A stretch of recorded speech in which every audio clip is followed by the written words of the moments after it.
En fait, le secret ici, c'est on applique la règle, plus le sol mange de carbone, plus il produit de l'azote. Et les plantes poussent de mieux en mieux. Et quand une plante pousse bien, ben, elle est grande, elle est vigoureuse. Regarde l'épaisseur du pied. Regarde ici, il fait 3 couches de coronaire. Il en a 1, 2, 3. Et s'il était très vaillant, s'il avait le temps, il en ferait une 4e. Regarde ça. Tu vois, et il pousse ses racines pour... on appelle ça des coronaires. Et un maïs qui est en pleine forme, il fait au moins... Voilà. Il fait au moins ces 3 couches-là, tu vois, il en a 1, 2, 3, et la 3e, elle est déjà dans la terre ici, d'accord ? Et donc, on a des systèmes, en fait, on peut dire qu'un maïs va être productif et performant. Quand tu vois ça arriver, là, tu dis, c'est bon, il y a les quintaux, d'accord ? Parce que c'est des racines qui réinjectent de la sève élaborée dans le sol, d'accord, de la glomaline, etc.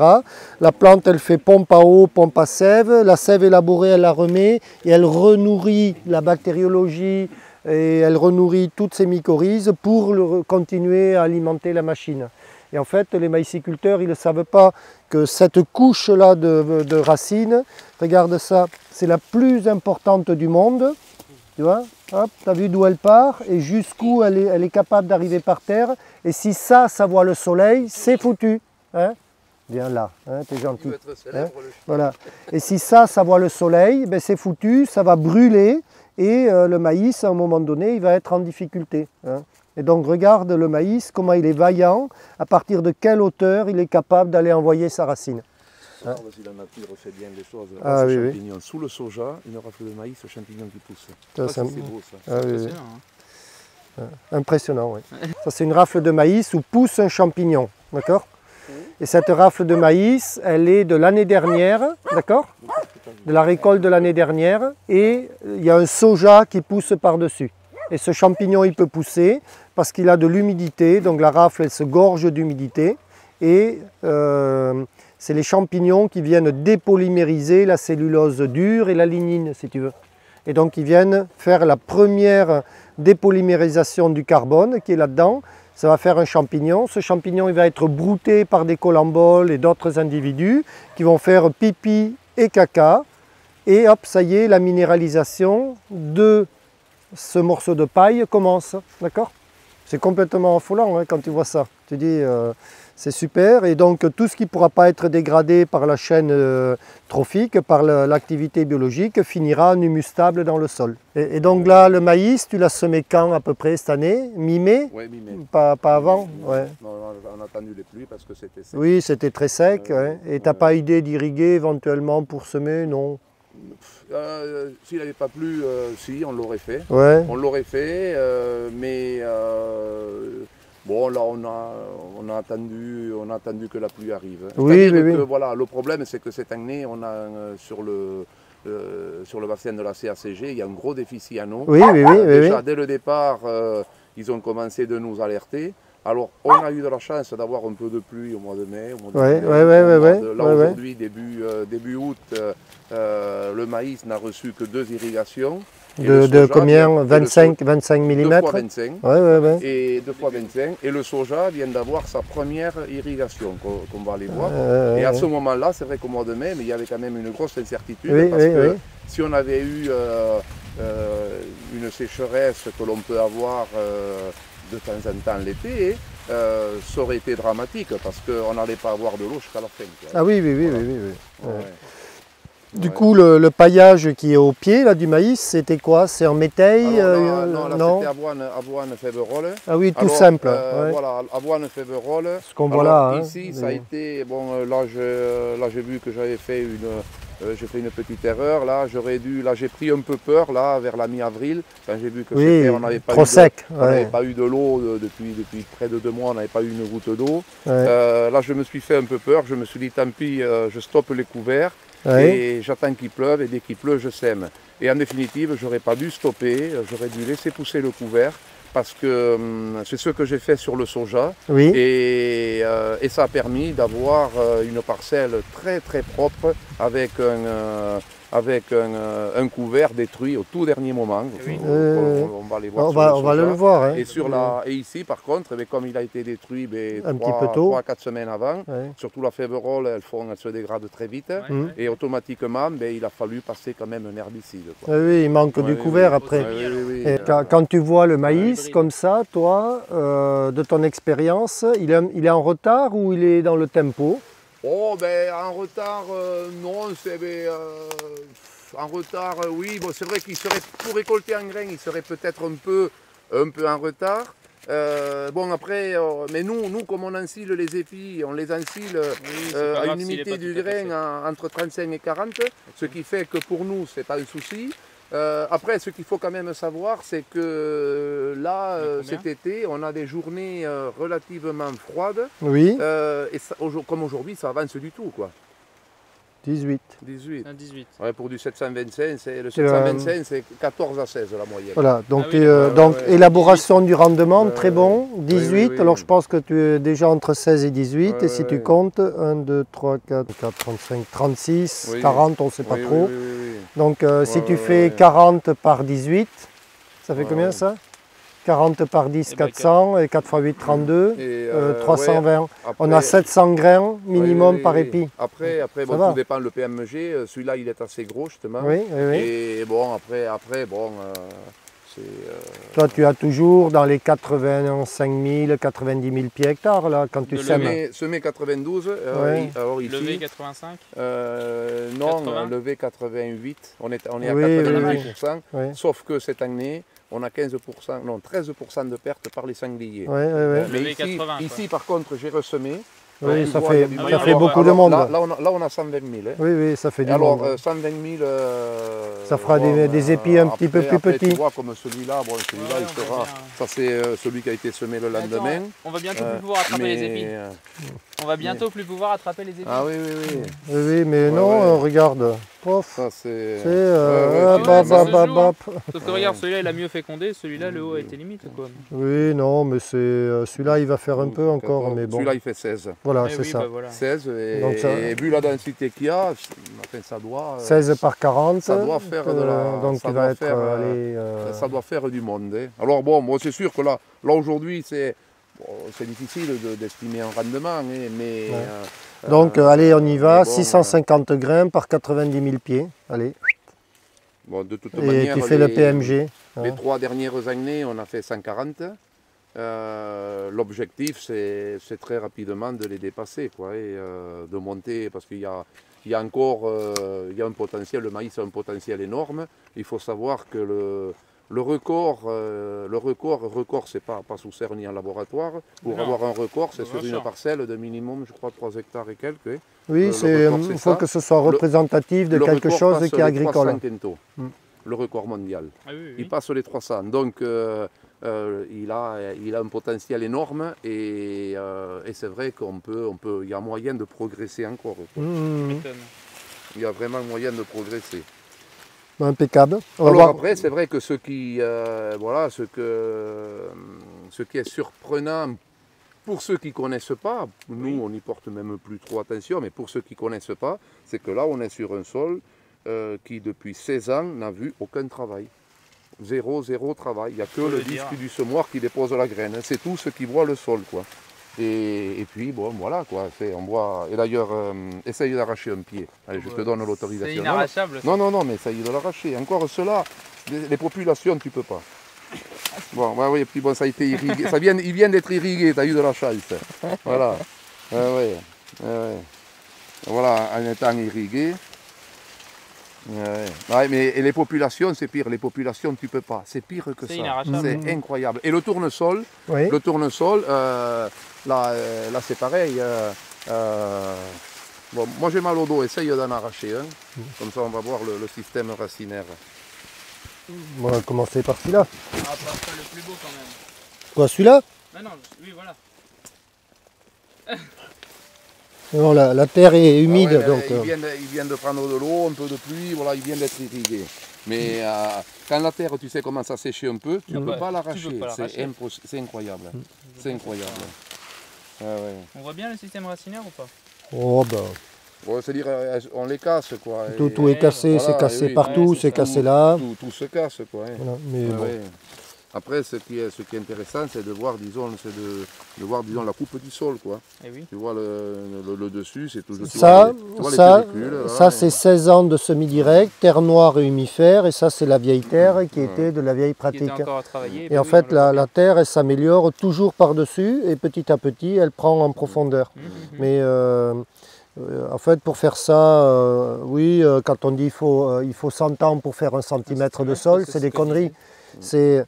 Ça se fait allez, si j'ai 5 cm en 15 ans, j'ai combien 0,5 cm par an, c'est ça 5 cm en 15 ans? Oui, c'est ça, ça ressemble à quelque chose comme ça, à peu près, un petit peu moins. Voilà, et donc la reconstruction d'un sol, elle est très rapide à partir du moment où tu mets le carbone. C'est ça que les gars ne veulent pas comprendre. Et regarde la formation du sol. Là, on voit la dégradation biologique du carbone. Et globalement, ce truc-là, on voit bien, tu vois, on voit des champignons, là, le blanc. Ça, c'est intégré dans le sol petit à petit parce que les vers de terre, ils mettent leur turicule par-dessus. Et petit à petit, ça va finir de pourrir. Et on voit déjà que les radicelles sont en train de se nourrir de la décomposition de ce truc-là puisqu'elles colonisent la totalité du dispositif. Et c'est très poreux, c'est très aéré, donc ça respire, c'est grumeleux, il n'y a aucun problème.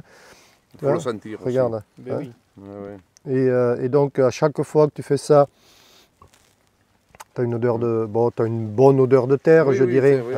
C'est l'odeur de terre. Et ensuite, les systèmes, tu vois, de dégradation de la matière organique, ça pose aucun problème. Les radicelles, tout est dedans. Voilà. Et le maïs, il se nourrit de cette décomposition de la matière organique. Et ce qui ne sera pas décomposé, ben, ça fait le noir de la motte, c'est-à-dire l'humus stable. Mais moi, je trouve ça... c'est extraordinaire. C'est incroyable. Et hop, alors ton soja. Allez. Là maintenant je suis dans une stratégie où mon but c'est de limiter au maximum les herbicides. Parce que bon, il faut savoir déjà sur l'exploitation qu'il n'y a plus de fongies et il n'y a plus d'insecticides. Et en herbicide, en maïs je suis tombé, ça m'arrive là, même depuis l'an dernier, de descendre très bas, voire jusqu'au 8e de dose. Et là maintenant, on sait un peu tout ça. C'est vrai que grâce au travail de Lucien Segui, de tout ce qu'il a pu faire à l'étranger et qu'il essaye de nous éduquer, justement, c'est d'élaborer, de mettre en place un système avec lequel, et alors ça passe par une rotation, par un ordre dans cette rotation, on voit enfin, là je vais vous en parler, même le blé, je le change de place justement pour ça, pour arriver justement à... L'idée c'est de supprimer des herbicides. Voilà. Alors à la limite c'est de garder, quand ça en aura besoin, dans certains cas, tant qu'on en aura, un petit chouillade de glyphosate, parce qu'il vaut mieux se débarrasser de quelques adventices avant la mise en culture, et après si on a la parcelle propre, on n'a plus besoin d'y toucher. Si par contre on démarre avec des adventices au départ, après il faut bombarder en poste levé, et après les coups de désherbage ils s'envolent, et ce n'est pas le but recherché, quoi. Et là justement le soja, habituellement, il servait de précédent pour les céréales à paille. Et, sauf que le soja laisse peu de résidus. Là, en plus, ça se libère un peu avant le maïs. Ça laisse peu de résidus et les parcelles se ressalissent assez vite, et notamment les pâturins, les graminées hivernales, quoi. Et là, il fallait désherber, les céréales, les blés notamment, les triticales. Et les désherbages d'automne, on s'est aperçu que dans nos terres qui sont ces boulbènes assez filtrantes, ça provoque des phytos et ça nuit au rendement, quoi. On cogne les céréales. Par contre, l'expérience cette année là, nous a montré qu'un blé fait derrière un maïs, pas d'herbicide et un rendement bien supérieur. En fait, c'est moi je vois ça partout. Il faut juste inverser un peu le sens. Moi je préfère maintenant, là je vais partir là avec là-dessus une féverole. En plus féverole, grosse graine, faciliter l'implantation. Et toi tu vas mettre avec une céréale quand même avant le maïs un peu ou pas? Ou que de la féverole là? Alors bon là l'idée c'était, alors voilà, pour Lucien, il faudrait garder 20% toujours de graminées. Oui. Parce que ça aiderait au désherbage. Voilà, alors justement, après la facilité, ben, souvent c'est vrai que la féverolle c'est une super plante pour semer dedans. Mais voilà, là, cette année, je pense qu'il faut, là on sait qu'avec un système comme ça, avec d'autres plantes que le triticale, c'est-à-dire un seigle associé à de l'avoine, on sait que là on peut passer avec un herbicide zéro. On n'a pas besoin de désherber. Là, il y a eu, cette parcelle-là il y a eu juste un antigraminé sur le haut de la parcelle où il y avait un peu de raigra. Alors j'ai pas voulu me le garder. Sinon, il y avait une grande partie, il y avait la couverture du sol à protéger, c'était impressionnant. Et en améliorant encore ça avec le plus allélopathique comme céréales, c'est-à-dire dans l'ordre le seigle et après l'avoine, et le triticale l'est beaucoup moins. Voilà. Et voilà. Et alors après, justement pour le maïs, l'idée ça serait d'arriver à la même chose, pouvoir avoir une super couverture qui ne nécessite pas l'utilisation d'herbicides. Et alors là, si on fait qu'avec une féverolle, je ne suis pas sûr qu'on y arrive parce que la féverolle se dégrade, les feuilles se dégradent très très vite. En quelques jours, c'est impressionnant. Alors là, on va associer, je vais se faire des essais là, cet automne. Avec plusieurs associations justement et voir les quantités qu'il faudrait avec éventuellement du seigle parce que j'ai du seigle forestier, j'en ai 2 tonnes là et faire plusieurs associations pour voir un peu l'impact que ça peut avoir sur la couverture et également sur le développement du maïs parce qu'on sait que pour le maïs, voilà, le top c'est quand même la légumineuse.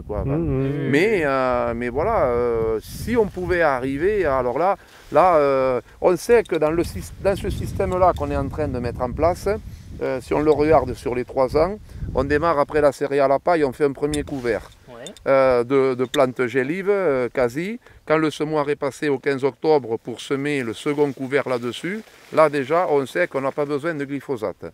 Ensuite, au printemps suivant, on roule le couvert. Alors là éventuellement, là je m'autorise, s'il y a quelques adventistes, à utiliser là, 1 litre et demi de glyphosate pour bien nettoyer. Et par contre, là, voilà, l'idée c'est d'arriver, pour le soja, on sait qu'on y est, à la suppression de l'herbicide. Pour le maïs, il y a encore un peu de travail de recherche à faire, mais c'est le but recherché. Et quand on va partir en blé là, après le maïs, là c'est pareil. Sur un maïs grain, là on est à 14 ces dernières années, je pense qu'on doit pouvoir monter. On est à 10-12 tonnes de canne broyée, ça fait un matelas comme ça.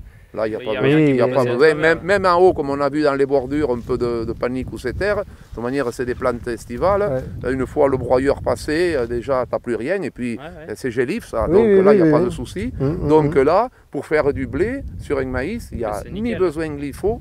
Et à la limite, là, j'avais 2,5 hectares là au bout, on va y passer devant, qui n'ont pas été désherbés du tout. Parce que j'y avais semé à la volée dans le blé un peu de quelques légumineuses. Il y avait une bande de luzerne, après du trèfle et après du lotier corniculé.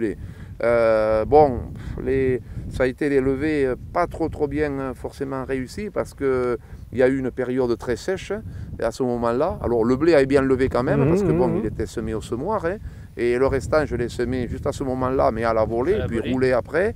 Et voilà, s'il avait plu, je pense que ça aurait été beaucoup mieux. Là, la luzerne, elle n'y est quasi pas. Du trèfle, il y en a un peu. Le lotier, il a l'air mieux. Mais c'est vrai que c'est pas forcément simple, c'est semis à la volée, il faut qu'il y ait de l'humidité.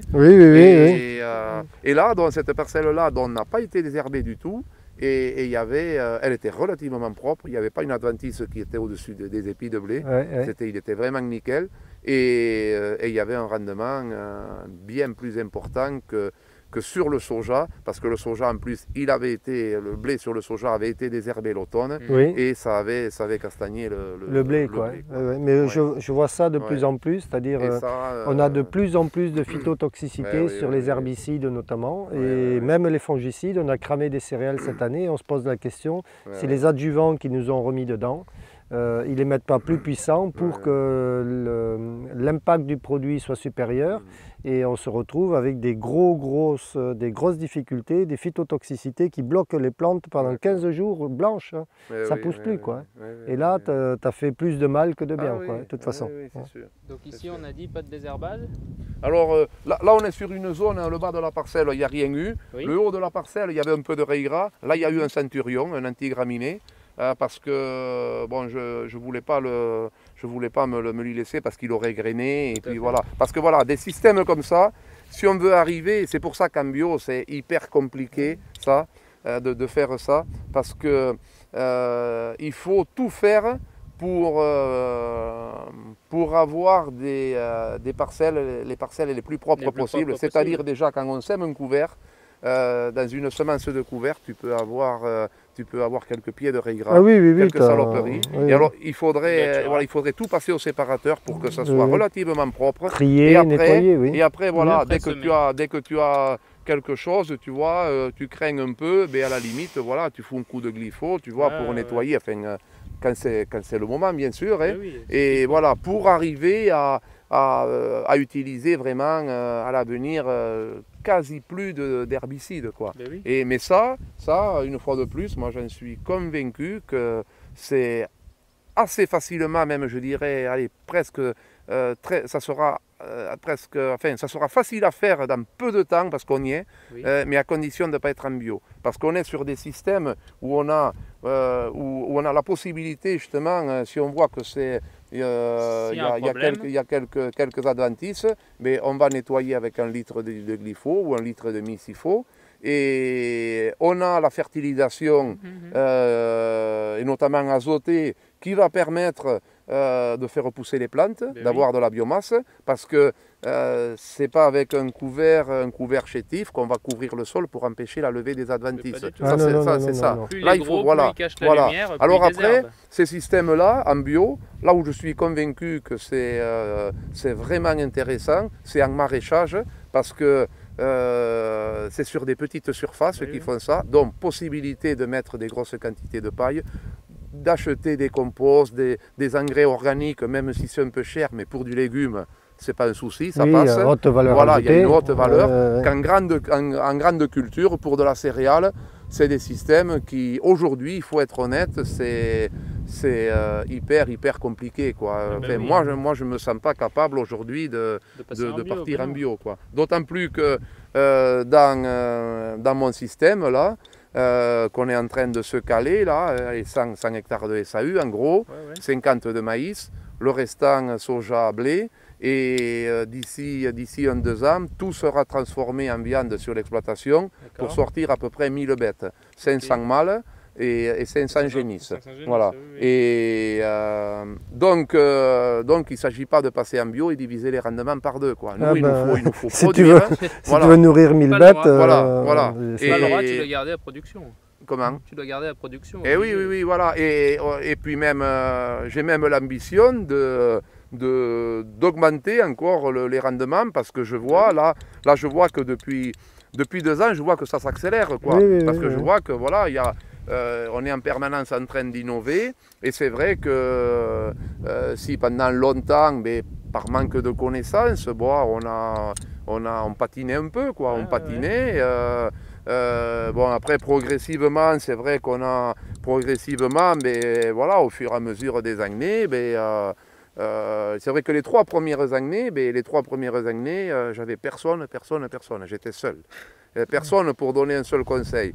Bon, c'est vrai que c'était pas simple. Bon, après, en adhérant à Agrodoc, bon, c'est vrai qu'il faut avouer que ça a permis de faire quand même un pas. Et puis après, voilà, bon, on a connu Conrad, Lucien Segui plus récemment.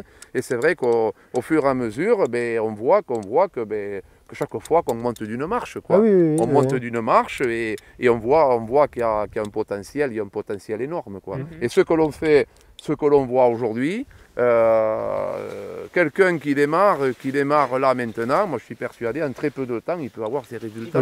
Ça, voilà, parce que on peut faire les copier-coller aujourd'hui. Voilà, s'il y a 15 ans, on disait, tout le monde disait, il faut accepter une baisse de rendement au début. Non, alors ça c'était vrai à l'époque parce qu'on n'avait pas la technicité, on faisait des erreurs.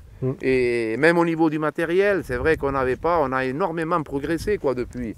Et là maintenant par contre, ben, on sait qu'on peut faire aussi bien, voire mieux, quoi. Là, c'est, tu nous montres ton couvert, là? Eh bien, on va faire le tour, on va continuer. Là. Ce qui est surprenant, c'est voilà, quand tu vois que les gars labourent, quand tu vois ça, quoi, c'est vraiment... Tu te demandes, juste magique. Tu demandes à quoi ça sert de travailler. Quoi. Ouais. Voilà, une racine de maïs. Alors voilà, là tu te dis, mais à quoi ça sert de travailler le sol, quoi. Voilà. Donc là, l'objectif, c'est jusqu'au mois de début novembre, 15 octobre. 15 octobre, parce qu'après, bon, ici, on a le risque, quand les pluies arrivent, après... ah oui, tu ne peux plus aller dans les parcelles. Alors bon, c'est pas toujours, mais en principe, il faut faire gaffe de ne pas se faire piéger. Moi, je fais de sorte qu'à la Toussaint, tout soit récolté et ressemé. Ah oui, voilà. oui. Et alors là, comme il y aura toute la parcelle sera en maïs, tout cet îlot là sera en maïs l'an prochain. Donc au 15 octobre, ben, il y aura ton couvert d'hiver qui viennent par-dessus. Et là, un coup de rouleau faca par-dessus et terminé. Voilà. Et alors là, bien sûr, l'idée, c'est de le laisser, lui. de garder la légumineuse jusqu'au maïs, mais même dans le maïs, quoi. Parce qu'elle ne devrait pas être très compétitive et partout où elle pousse, elle pourrait garder très propre. Oui, elle va rester comme ça après le semis du maïs. De toute façon, elle va monter avec la févrole. Donc après le rouleau faca, elle va être par terre, elle va retaler et puis elle va refaire un tapis. Ah oui. Après, c'est une pérenne de toute façon. Après, l'inconnu, c'est comment vont se comporter l'un et l'autre, disons, avec la févrole. Parce que 200 kg de févrole, on sait que 200 kg de févrole, c'est quand elles sont réussies, voilà, c'est une biomasse comme ça, tu ne rentres pas dedans. Quoi. Je pense que ces plantes-là, elles sont très opportunistes. Le lotier, il accompagne bien les grandes prairies, si tu veux. Donc, il supporte plus ou moins. Ce qu'on a quand même constaté, c'est que dans du maïs semé, on l'a vu, dans du maïs semé à 40, il y a très peu de lumière dedans. Oui, forcément. Et c'est très difficile d'y conserver les plantes. Et on l'a vu en bordure, on a vu qu'en bordure ça se ressalit parce qu'en bordure... Il y a de la lumière, oui. Depuis les côtés, tu as de la lumière qui arrive à rentrer quand même. Et assez loin, sur 2-3 mètres, tu vois. Et par contre, tu as vu que dès que tu rentres dedans, c'est propre. Et là, tu es dans l'obscurité, quoi. Et là, je sais que chez Daniel Brémond, dans les Alpes de Haute-Provence, il avait testé du sainfoin dans du maïs.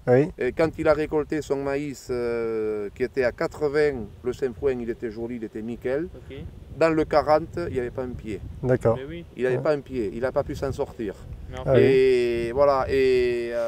Bon, finalement, les blés, c'est un peu pareil. Finalement, c'est pas pire comme info. Ça veut dire qu'en semant à 40, c'est désherbant. Mais ça désherbe. Ah oui, mais moi, ça me convient parce qu'après, il y a aussi si tu veux, la possibilité de faire le vrai SCV, c'est avec des couverts vivants, logiquement, c'est vivant, c'est-à-dire on laisse des couverts vivants dans les cultures, que l'on calme, sauf que en élevage, on peut y voir des avantages.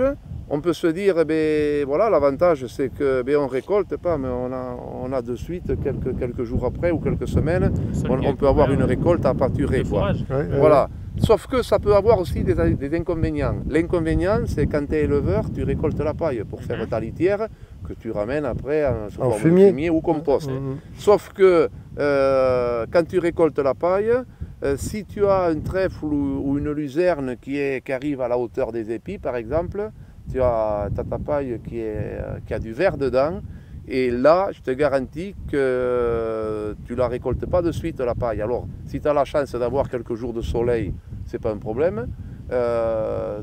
Malheureusement, souvent, on a quelques jours de pluie qui arrivent très vite. Il faut vite se presser à remballer la paille. Et là, tu peux pas, quoi. Là, ça pose problème.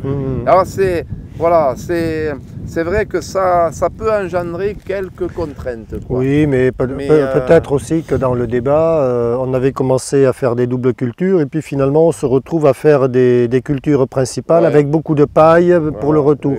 Et finalement, on va gagner plus sur la culture principale et le carbone au sol que sur tout vouloir prendre à tout prix, quoi. Ce que je lui disais à Conrad, oui, c'est vrai qu'au début, c'est ce qu'on faisait aussi. On faisait avec des sojas, notamment des triples zéro, on faisait pendant plusieurs années des doubles cultures, y compris sur de l'orge, avec, je ne me rappelle plus, une variété de pionnier d'ailleurs, c'est vraiment le plus précoce de tous les sojas et qui avait fait un rendement, je crois, un peu plus de 20 quintaux.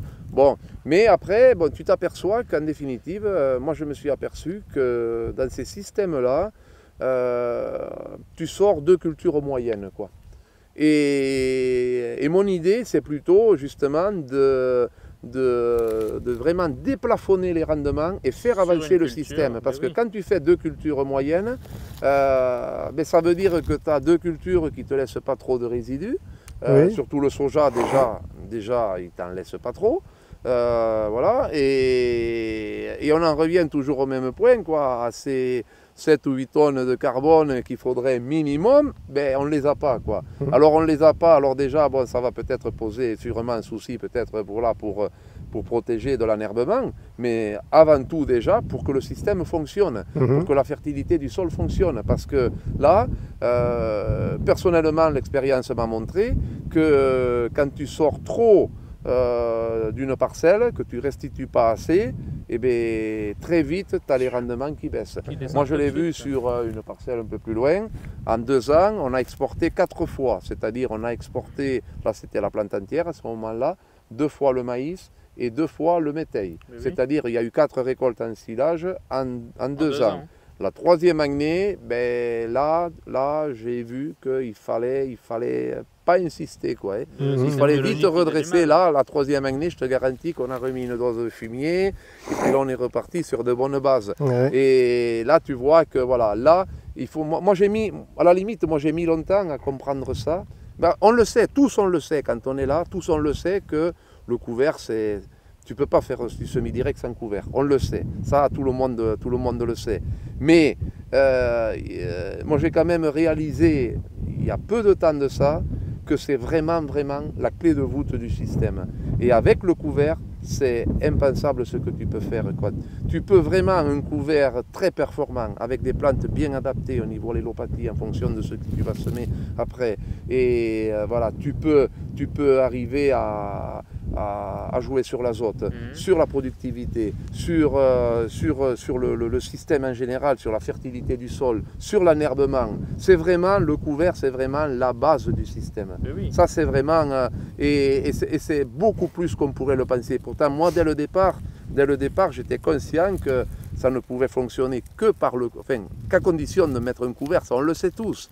Mais là, c'est depuis peu que j'ai vraiment pris conscience que quand on sème un couvert, même là, je ne suis pas forcément satisfait du couvert, tu vois, déjà pour l'an prochain, voilà, il était semé depuis 15 jours, et là je me suis dit, une nuit, parce que ça cogite comme tout le monde, je me suis dit, putain, tu aurais dû faire ça. Alors voilà, j'ai une idée pour l'an prochain. Tu sais que l'année prochaine, tu pourras améliorer. Et l'an prochain, je vais faire différemment, et voilà, avec un autre outil que j'ai d'ailleurs, voilà, ça sera, c'est-à-dire, voilà, l'idée c'est, tu as vu le maïs qu'on a vu, le maïs qu'on a vu avec le tournesol dedans, l'idée c'est d'avoir ça en septembre en couvert. Voilà, tout simplement.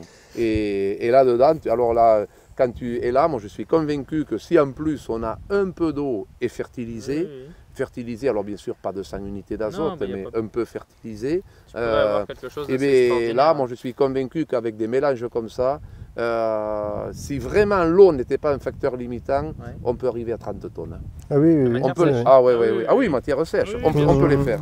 On peut les faire.